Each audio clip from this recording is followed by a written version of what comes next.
Se apagan los semáforos rojos y la realidad nos golpea en la cara a 300 kilómetros por hora.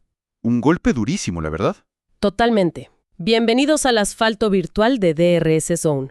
Llegamos a este análisis con un nivel de asombro y, hay que decirlo, de auténtica urgencia, porque lo que acabamos de presenciar en esta primera carrera en Australia es algo que va a definir el resto del año. Australia debía ser el lugar donde las promesas de las pruebas de invierno se hicieran realidad, el lugar donde esos datos maravillosos del simulador se tradujeran en tiempos de vuelta reales. Pero en lugar de eso, para algunos equipos, lo que vimos fue una decepción monumental. Una vergüenza técnica si somos estrictos. Exacto, una auténtica crisis de ingeniería. Quienes sintonizan este espacio saben perfectamente a lo que vienen. Aquí traemos el fuego, la pasión y la frustración genuina de las pistas. Y del otro lado de la mesa tenemos el bisturí analítico, la telemetría pura y dura y las verdades incómodas que cortan de raíz todas esas excusas de relaciones públicas. Así es. La emoción, la adrenalina es lo que nos atrae de ese deporte. Pero la física, la aerodinámica y los números fríos son el terreno sobre el que realmente compiten esos autos. Y te digo algo, cuando los números no cuadran, no hay pasión, no hay presupuesto, ni historia que salve a un equipo de estrellarse contra la pared de la realidad. 100% de acuerdo. Y nuestra misión hoy es desentrañar el desastre absoluto, el naufragio que han protagonizado Aston Martin y Williams en este arranque de temporada. Es que es incomprensible. O sea, vamos a analizar cómo es posible que estructuras con cientos de millones de dólares de inversión, con megafábricas y túneles de viento, terminen entregando un rendimiento digno del subsuelo. Hay muchísimo que desgranar hoy. Demasiado. Y los datos no mienten. Pero antes de meternos de lleno en la zona de DRS para entender todo esto, tengo que leer algo textualmente. Este segmento forma parte de nuestra cobertura de noticias sobre los eventos recientes de la F1. Perfecto. Aclarado eso, vamos a los fierros. Ahora sí, entremos en materia.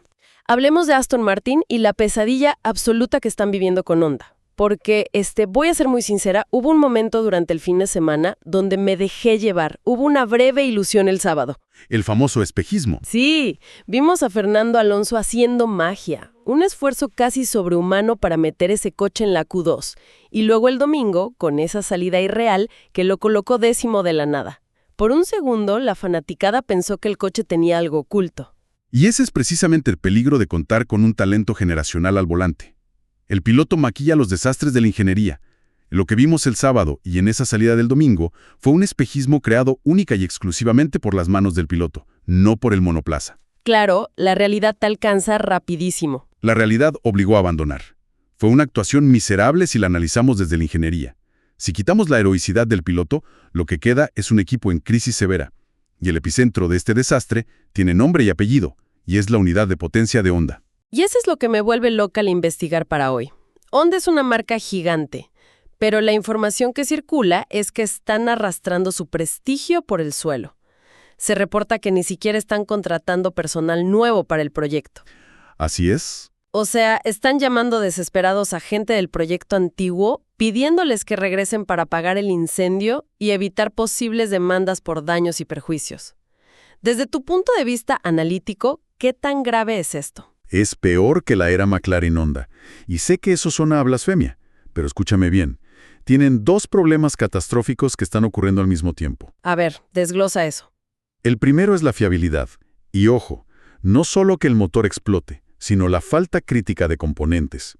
Perderse las citas de Bahrein y Arabia Saudita es vital para el límite presupuestario. ¿Por qué no tienes piezas de repuesto y no ruedas? Exactamente. Y el segundo problema, que es el más grave de todos, es el rendimiento. Cuando tienes un motor que no rinde, implica rediseñar la parte térmica. Tienes que rediseñar la cámara de combustión. Y eso cuesta un tiempo y un dinero que, bajo el límite de gastos, simplemente no tienen. Es una barbaridad. Y esto me lleva a lanzar un dardo directo a Aston Martin. Porque no toda la culpa es de Honda. Lawrence Stroll debe estar furioso en su oficina rompiendo cosas, pero la ineficacia de su propio equipo es aberrante. Es que Aston Martin también es culpable. Totalmente. ¿Cómo es posible que con una inversión millonaria, teniendo a Fernando Alonso y fichando a un genio como Adrian Newey, se enteren recién en noviembre de quién trabajaba en el motor Honda para 2026? Una desconexión ejecutiva imperdonable. A Stroll debió exigir nombres y apellidos desde enero del año pasado. Delegar esa responsabilidad y operar a ciegas te convierte en cómplice de tu propio fracaso. Tienes toda la razón. Y para que quienes nos escuchan dimensionen la humillación de lo que pasó en Australia con Aston Martin, hay que traer a la mesa un dato demoledor. Una comparación que duele en el orgullo. Uy, ya sé por dónde vas. Sí, la comparación con el equipo español HRT Hispania Racing Team, en la temporada 2012. Un clásico del desastre. Fíjate en esto. En los Libres 1 de aquel año en Australia, Pedro de la Rosa no pudo salir a rodar. 0 vueltas. Su compañero, Kartikeyan, dio apenas 3 vueltas. En la clasificación quedaron a 7 segundos de la punta, y aplicando el reglamento no los dejaron correr por la famosa regla del 107%. Y ahí es donde yo exploto, porque esto es puro privilegio de nombre. Si revisamos lo que hizo Aston Martin este fin de semana, es un calco de HRT. Alonso no rodó absolutamente nada en los Libres 1. Lance Stroll dio 3 vueltas miserables. Los mismos números. Iguales. Pero claro, los dejaron correr por la experiencia de sus pilotos y por el peso del nombre del equipo. Si se llamaran de otra forma, si fueran un equipo pequeño sin recursos, la FIA les hubiera bajado la persiana el sábado y los manda a casa. Es inaceptable para una megafábrica. Es que se salvaron por el peso político que tienen. Pero el pronóstico es sombrío. Si miramos la telemetría, el próximo circuito en China va a ser igual de desastroso. Rectas largas que exponen la falta de potencia. No hay esperanza a corto plazo. Con muchísima suerte veremos un ligero salto en Japón por el tipo de curvas rápidas, pero la verdadera meta de Aston Martin no es pelear arriba. Su meta realista es tener un coche de zona media, y eso con suerte recién después del receso de verano. Van a sufrir meses enteros. Pero si hablamos de sufrir, hagamos un cambio de marcha brusco. Te voy a poner una pistola en la sien con esta hipótesis. A ver, dispara. Si te obligan por contrato a correr el resto de la temporada a partir de China, ¿te subes al Aston Martin o te subes al Williams? Me subo al Williams, sin dudarlo un segundo. ¿En serio? ¿Con el desastre que traen? Sí, pero por una razón muy simple. El Aston Martin ni siquiera te garantiza terminar la carrera. El motor se derrite. El Williams es un tractor aerodinámico. Vas a sufrir físicamente en cada curva, pero va a cruzar la línea de meta. Pues vaya consuelo. Porque lo que vivió Carlos Sainz en Australia a bordo de ese Williams fue dantesco. Y nadie está hablando lo suficiente de ello. Fue un desastre silencioso. Un calvario absoluto para Sainz. Se perdió los Libres 3 completos, se perdió la clasificación por falta de rodaje, tuvo que salir desde el fondo de la parrilla peleando con un coche que es inmanejable. ¿Cuál es el problema técnico grave que arrastra Williams desde los test de Bahrein? El fallo principal está en el alerón delantero. Tienen una incapacidad crónica para cerrar el gap aerodinámico en recta. Generan demasiada resistencia o drag, lo que destroza su velocidad punta. Pero lo peor viene en las curvas. Explícanos eso, porque ahí es donde destruyen las llantas. Exacto. Al no tener carga aerodinámica frontal, el coche sufre de un subviraje extremo. Giras el volante y el auto sigue derecho. Entonces el piloto fuerza el neumático contra el asfalto para obligar al coche a rotar. Y eso genera una fricción brutal. Una temperatura altísima que causa un graining salvaje. En apenas 5 vueltas, la rueda delantera izquierda de Sainz estaba virtualmente destruida. 5 vueltas. 5 vueltas. Te devoras la goma antes de que la carrera empiece a calentarse. Y lo fuerte de esto es que James Bowles, el jefe de equipo, salió a dar la cara. Admitió abiertamente que el invierno fue una pifia monumental. Una confesión poco común en este deporte. Fue muy honesto, pero confirmó que tienen 2 agujeros negros en el diseño. Uno es la falta de carga aerodinámica que ya explicaste, y el otro, que me parece gravísimo, es el sobrepeso del coche. El sobrepeso es el pecado capital en la Fórmula 1 moderna. Y la matemática del peso es implacable. Quitarle kilos a un coche ya homologado es carísimo. Te drena el presupuesto en materiales aeroespaciales, pero su efectividad es inmediata en el cronómetro. A ver, ponos los números sobre la mesa.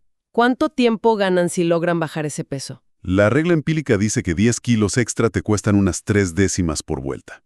Si asumimos que Williams tiene unos 30 kilos de sobrepeso y logran hacer una dieta extrema y bajar 20 kilos, ganarían instantáneamente entre 6 y 7 décimas por vuelta. ¿7 décimas de la nada? De la nada no, invirtiendo millones en aligerar piezas. Pero sí, 7 décimas en la zona media es la diferencia entre salir último o pelear genuinamente por entrar a la Q2 o Q3. Es como llevar un ancla amarrada al difusor todo el tiempo. Y supongo que el único consuelo real para Sainz en este infierno es mirar hacia el futuro. Él fue a Williams buscando específicamente el motor Mercedes de 2026. Esa es la jugada maestra, o la única jugada defensiva que le quedaba. Claro, porque si además de este chasis espantoso tuviera un motor hondo o un proyecto crudo como Audi, la situación sería el fin absoluto de su carrera competitiva. Exactamente. Un chasis malo se puede mejorar con tiempo e inyección de capital a lo largo del año. Pero si no tienes un motor confiable en la parte trasera, ninguna magia aerodinámica te va a salvar. Sainz apuesta todo a la unidad de potencia alemana. Y eso nos lleva a la síntesis de todo este episodio. La Fórmula 1 es despiadada.